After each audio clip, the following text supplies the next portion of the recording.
వరలక్ష్మి వ్రతకథ. సూత మహాముని శౌనకుడు మొదలైన మహర్షులను చూసి ఇలా అన్నాడు: ఓ మునీశ్వరులారా, స్త్రీలకు సర్వ సౌభాగ్యములు కలుగు వ్రతమొకటి పూర్వము శివుడు పార్వతికి చెప్పాడు. దానిని చెప్తాను, వినండి. ఒకరోజు కైలాస పర్వతమున శివుడు తన సింహాసమున మీద కూర్చొని ఉండగా పార్వతీదేవి ఆయనను సమీపించి, దేవా, లోకంలో స్త్రీలు ఏ వ్రతం చేస్తే సర్వ సౌభాగ్యములను పుత్ర పౌత్రాదులను కలిగి సుఖ సంతోషాలతో ఉంటారో అటువంటి వ్రతం ఏదో సెలవీయండి అని అడగగా పరమేశ్వరుడిలా చెప్పాడు: ఓ దేవి, స్త్రీలకు పుత్ర పౌత్రాది సంపత్తులనిచ్చే వ్రతం ఒకటి ఉంది. దాని పేరు వరలక్ష్మి వ్రతం. ఆ వ్రతమును శ్రావణ మాసంలో శుక్లపక్ష పూర్ణిమకు ముందుగా వచ్చే శుక్రవారము రోజు చేయవలెను. పార్వతీదేవి, నాథ, ఆ వరలక్ష్మి వ్రతము ఎలా చేయాలి, ఏ దేవతను పూజించాలి, ఏ విధంగా చేయాలి, దీనిని ఎవరైనా ఇంతకు ముందు చేశారా, ఆ వివరములన్నీ చెప్పండి అని అడగగా శివుడు పార్వతీదేవిని చూసి, ఓ కాత్యాయిని, వరలక్ష్మి వ్రత విశేషాలు చెప్తాను విను. పూర్వము మగధ దేశమున కుండినమనే ఒక పట్టణం ఉంది. ఆ పట్టణము నిండా బంగారు ప్రాకారములు, బంగారు గోడలు గల ఇల్లు ఉన్నాయి. అందులో చారుమతి అనే ఒక బ్రాహ్మణ స్త్రీ ఉన్నది. ఆమె పతే ప్రత్యక్ష దైవముగా భావించి తెల్లవారుజామునే లేచి స్నానం చేసి పతిదేవునకు పువ్వులతో కొలిచి ఆ తరువాత అత్తమామలకు అవసరమైన అనేక సేవలు చేసి ఇంటి పనులన్నీ ఓర్పుతో నేర్పుతో చేసుకుంటుండేది. అందరితో ప్రియంగా మితంగా మాట్లాడుతుండేది. గయ్యాలిగా కాకుండా ఇంత అనుకువగా ఉన్న ఆ మహాపతివ్రతను చూసి మహాలక్ష్మికి ఆమె మీద అనుగ్రహం కలిగింది. ఒకరోజు ఆ మహా ఇల్లాలికి కలలో ప్రత్యక్షమై మహాలక్ష్మి ఇలా చెప్పింది: ఓ చారుమతి, నేను వరలక్ష్మి దేవిని. నీ నడవడిక చూసి నాకు నీ మీద అనుగ్రహం కలిగి నీకు ప్రత్యక్షమయ్యాను. శ్రావణ మాసంలో శుక్లపక్ష పూర్ణిమకు ముందుగా వచ్చే శుక్రవారం రోజు నువ్వు నన్ను పూజించితే నీకు కోరిన వరములిస్తాను అని ప్రత్యక్షమైన అమ్మవారిని చూసి ఎంతో మురిసిపోయిన చారుమతీదేవి కలలోనే వరలక్ష్మీదేవికి ప్రదక్షిణ నమస్కారములు చేసి, సమస్తే సర్వలోకానాం జనన్యే పుణ్య మూర్తయే శరణ్యే త్రిజగద్వందే విష్ణు వక్షస్థలాయే అని అనేక విధముల స్తోత్రం చేసింది.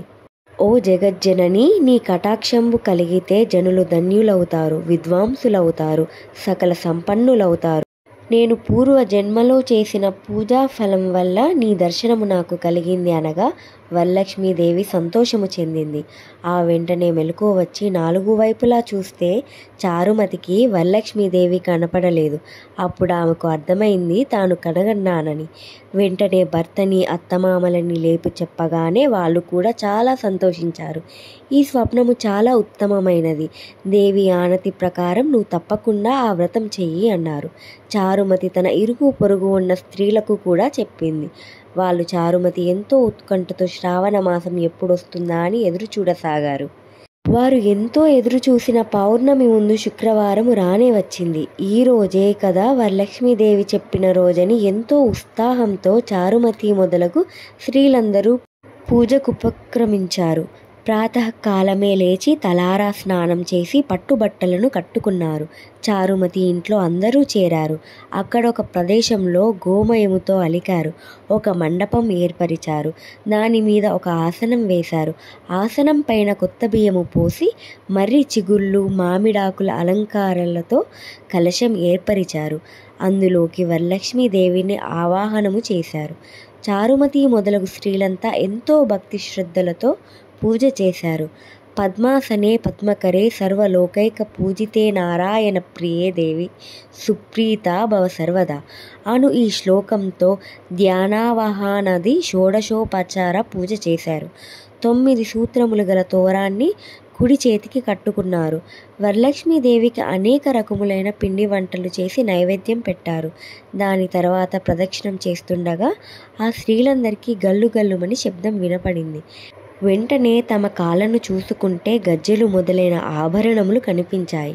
చారుమతి మొదలైన స్త్రీలంతా వరలక్ష్మీదేవి కృపా కటాక్షములు కలిగాయని ఎంతో మురిసిపోయారు. రెండో ప్రదక్షిణం చేయగానే చేతులకు దగదగలాడే నవరత్నాలతో కూడిన కంకణములు మొదలైన ఆభరణములు కనిపించాయి. ఇంకా వాళ్ళ ఆనందం ప్రత్యేకించి చెప్పేదేముంది. మూడవ ప్రదక్షిణం పూర్తి కాగానే ఆ స్త్రీలంతా సర్వభూషణాలంకృతులయ్యారు. చారుమతి మొదలైన ఆ స్త్రీల ఇళ్ళన్నీ స్వర్ణమయాలయ్యాయి. వాళ్ళకి రథ గజ తురగ వాహనాలు ప్రసాదింపబడ్డాయి. చారుమతి ఇంటి నుండి ఆ స్త్రీలను తీసుకుని పోవడానికి వారి వారి ఇళ్ళ నుండి గుర్రాలు, ఏనుగులు, రథాలు, బండ్లు వచ్చాయి.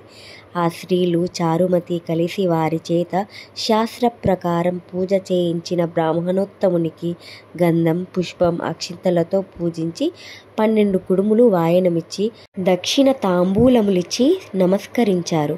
పిండి వంటలను బంధుమిత్రులతో కలిసి తిని తమ కోసం వచ్చిన గుర్రాలు, ఏనుగులు మొదలైన వాహనములలో వారి ఇండ్లకు బయలుదేరారు. వారు త్రోవలో చారుమతి భాగ్యమును తమ భాగ్యమును ముచ్చటించుకుంటూ వెళ్ళారు. లక్ష్మీదేవి తనంతట తానే స్వప్నములో వచ్చి ప్రత్యక్షమవటం అంటే మాటలా? చారుమతి ఎంతో అదృష్టవంతురాలు అనుకున్నారు. చారుమతికి ప్రత్యక్షమైన విధానం తమ మటుకే దాచుకొని తను ఒక్కతే పూజించకుండా తమ అందరికీ చెప్పి తమకి కూడా ఇంతటి సౌభాగ్యం కలగజేసిన చారుమతి ఎంతటి పుణ్యురాలు. అలాంటి ఆమె పరిచయం కలిగి ఉండిన తామెంత భాగ్యవంతులని ఎంతో మురిసిపోయారు. అప్పటి నుంచి చారుమతి సహా వారందరూ క్రమం తప్పకుండా ప్రతి సంవత్సరం ఈ పూజ చేస్తూ పుత్ర పౌత్రాభివృద్ధి కలిగి ధనకనక వస్తువాహనములు కలిగి సుఖ సంతోషాలతో ఉన్నారు. కావున ఓ పార్వతి, ఈ ఉత్తమమైన వ్రతము చేస్తే, అలా ఎదుటి వారికి చెప్పి చేయిస్తే సర్వ సౌభాగ్యములు కలిగి శుభముగా ఉంటారు.